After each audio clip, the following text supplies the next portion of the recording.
Hi guys, it's Crystal. I just wanted to walk you through a project I've been wanting to do for a while, and that is to make a jewelry organizer. I've been pinning some things on Pinterest. I've got a few ideas of what I want to do, so I'm going to show you how I'm going to make it. I'm going to make this basically from scratch just because I don't have a frame that I want to use. Some people, you can just recycle frames. I was going to use one, but I realized that it wasn't made out of wood. It was some sort of composite, so I think that when I was going to cut it down, it would have just got trashed. So what I've done is picked up a couple pieces of molding. This is the cheap stuff. This is the press board or MDF, and it's already primed white. I'm going to be painting it a chocolate brown color to match my bedroom. So I'm just going to cut this into lengths, and then we'll move on. So what I've done is taken my molding trim and I've cut it to the lengths approximately the size of the frame that I'm going to construct for my jewelry organizer. So what I've done is also just taken a pencil and marked the direction of the angle cut that I want to make on each piece, just so I don't get confused. So this is what I've done. I've just taken a pencil, marked the direction of the cut, just so I have everything in order. So now we're ready to make the 45 angle cuts. I'm going to be cutting the frame angles, the 45-degree cuts, on a compound miter saw. And not everybody probably has one of these. They make a lot smaller ones that are really cheap, like $100. You can also use what's called a miter box, and it's basically just a box that has angles pre-cut in it. So you lie your piece of wood in the box, and you line your handsaw up into the grooves at the preset angle. So that's an option if you don't have a compound miter saw like this. It's a great tool to have. It's a great tool to know how to use. It's basically used just to cut almost any size of lumber, and you can use it to cut any sort of angles. This whole thing rotates. I can show you. Like this, and it has all the degrees of the angles here. So that rotates, but this whole blade rotates as well. So you can get many different cuts for any type of molding or whatever projects you're doing. So I have my saw set to my 45-degree angle. You can see I have my piece that's marked with the line, so I know I'm headed in the right direction. My saw has a laser guide, which is nice, so you know exactly where you're cutting. So I'm going to put on my safety glasses and get to work. I also have a little sketch though of my, just with the dimensions of what my frame's going to be. So the outside dimensions of it, I want it to be 20 by 34 inches.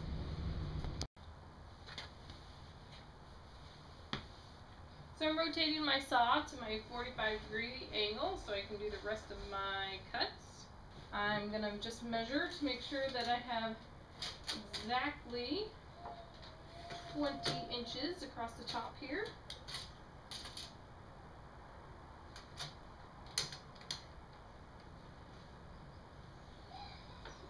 Right here is my 20 inches. So I want my laser to match right up to that line. Put my safety glasses on.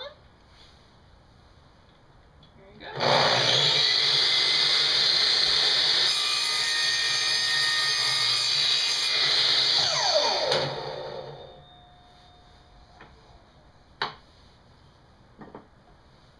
Here's the finished top or bottom piece, the width-wise.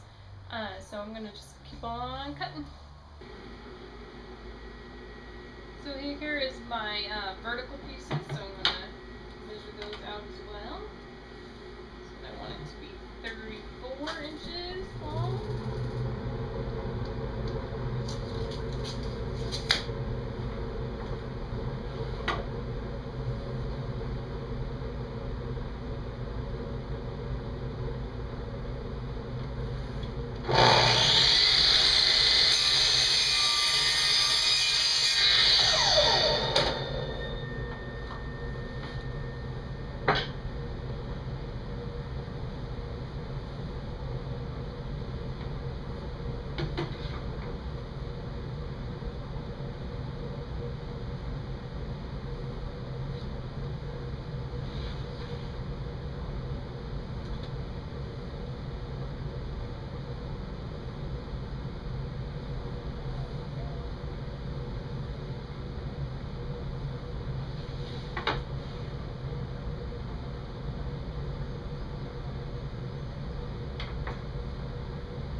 Okay, so here we are.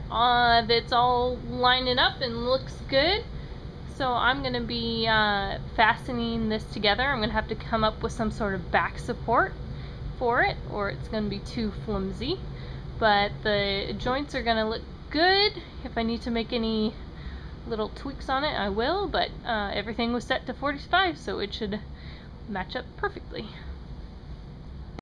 I'm going to tack the corners of these together. I'm going to use some wood glue, and I'm going to use a brad nailer.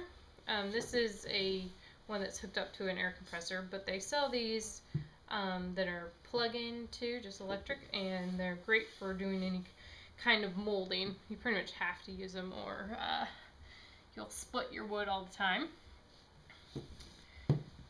So it's going to put a little bit of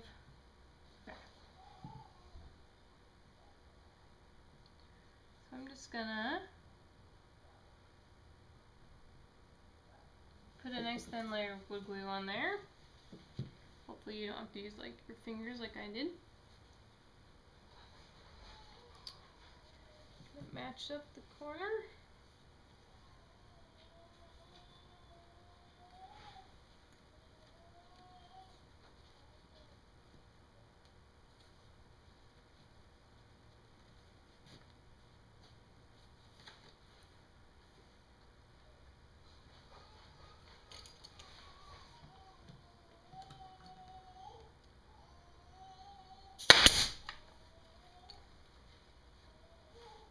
Okay, I'm just going to repeat that on all sides. Okay, my joints are nice and tight, and they're being held together with those clamps just while they're drying, and then I'll probably paint it once it's dry. So I found this basically like pegboard without the holes, and that's what I'm going to use as my backer board for the frame. So I'm just I've already cut it down, decided I'm just going to cut this last end off with the jigsaw.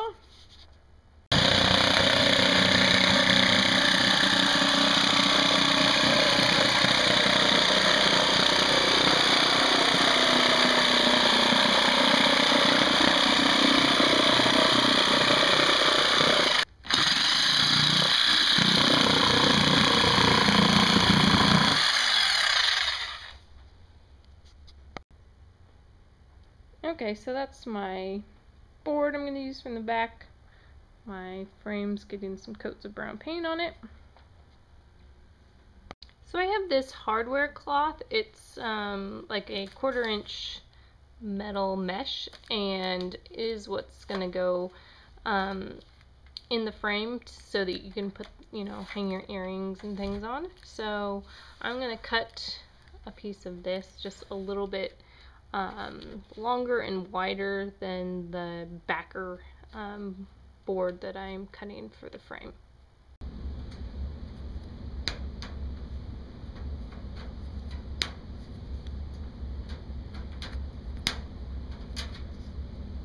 So you'll want to be covering the backer board with something decorative, obviously. So I've scrounged some of my fabric scraps. I think this is just going to be big enough. So I'm going to iron it, get all the creases out. You could also use, wrapping paper, any type of decorative paper as well. Obviously, the bigger it is, the harder the decorative paper is going to come by, unless it's like a wrapping paper. And if it's wrapping paper, you'd probably want to protect it with like contact paper, so that it won't get scratched up with the jewelry and things. But I'm just going to use fabric, and so I won't be putting anything over the top of it, but other than the wire mesh. So I think this will work out perfectly. So I've taken my scrap of material and just stretched it over the top of my board and stapled it on. I suppose you could glue it, but I didn't want to make any like weird little puckers or ripples in the fabric, so I just stretched it on and stapled it, and now I'm going to cover it with the hardware cloth to just wrap the whole thing around it and staple that as well. So I have my board all covered with my fabric and my hardware cloth, and we're ready to move on to the next step once the paint on my frame is dry. My frame is all painted brown, and I have my backer board, I guess we can call it, that's covered in the wire, and I put a line of glue around it, and I'm going to overlay the frame on top, and then I'm going to secure it with the brads, or my nail gun. So they're going to be too long, so I'm probably going to have to cut them off in the back, but that's just what I'm going to do.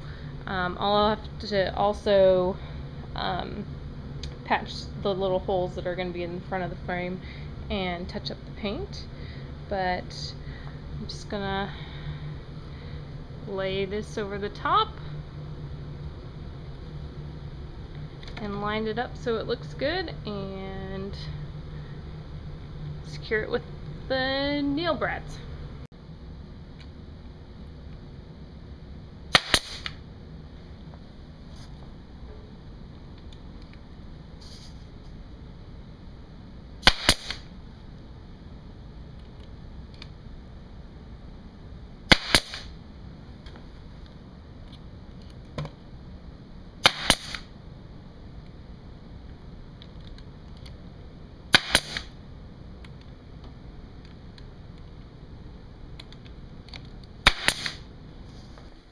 I've patched my holes, and I'm just have a clamp on a couple parts of the frame just so the glue dries really well, and I'm just going to let this dry. I'll touch up the paint and then I'll move on. I've attached a wire to the hardware cloth on the back of the jewelry organizer, and that's what this is going to hang on the wall from. If this doesn't work very well, you can always just buy the little kits for hanging pictures and things, but I think this will work for me. Also, I was going to add that if you are going to give this as a gift, a nice thing to do would maybe, like they do with picture frames, is put a large piece of, brown paper on the back to cover up all this mess on the back side, but this is mine and I don't really care, so I'm just going to leave it as it is. So the way my jewelry organizer is going to differ a little bit from others that you may have seen is that I have purchased some little drawer pulls, these, and some of these little knobs, just little hardware, and I am going to use these two for like stud earrings and rings. And these I'm going to use to hang, some necklaces and bracelets. And most of this area is going to be for earrings. And a lot of them, of the organizers you see, uses these little cup hooks. And they'll, like put them along the bottom here and hang things off of it. But because mine is so large, I don't want anything hanging off of it. And I didn't really want to permanently put any of these hooks. So if I have more necklaces and things you hang, I'm going to use these S hooks. And so these S hooks I can just hang on the mesh and then hang necklaces right from that, but I can move them anywhere I want. So just a little bit more flexibility. So basically, I think I'm gonna kind of keep it in this layout. So the two drawer bottoms, or two drawer pulls on the bottom, and then the three knobs there, and then this area will be free space. And basically what I'm gonna have to do is measure the width of the holes, mark where I want it on here, and pre-drill my holes for the screws.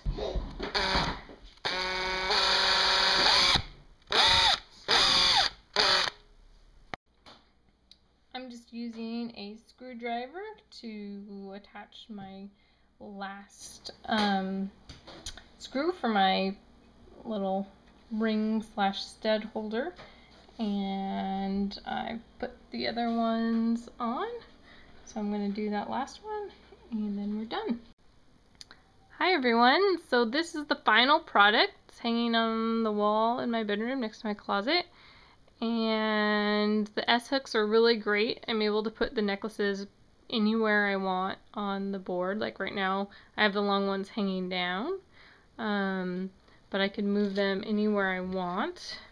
The little drawer pulls are holding some hoop earrings and some bracelets. More bracelets are on the little knobs that I put on there. There's some earrings. Obviously I'll probably totally reorganize this, but I just threw some things on there just so you guys could get an idea. This one's a little more involved than some, especially if you're just, you know, reusing a picture frame. But I'm pretty pleased with how it turned out, and it will keep me much more organized and my jewelry much less tangled, and I think it will be easier just to throw something on that goes with an outfit instead of having to dig through my box of messy jewelry. So hope you guys enjoy this, and let me know if anyone tries it. Thanks.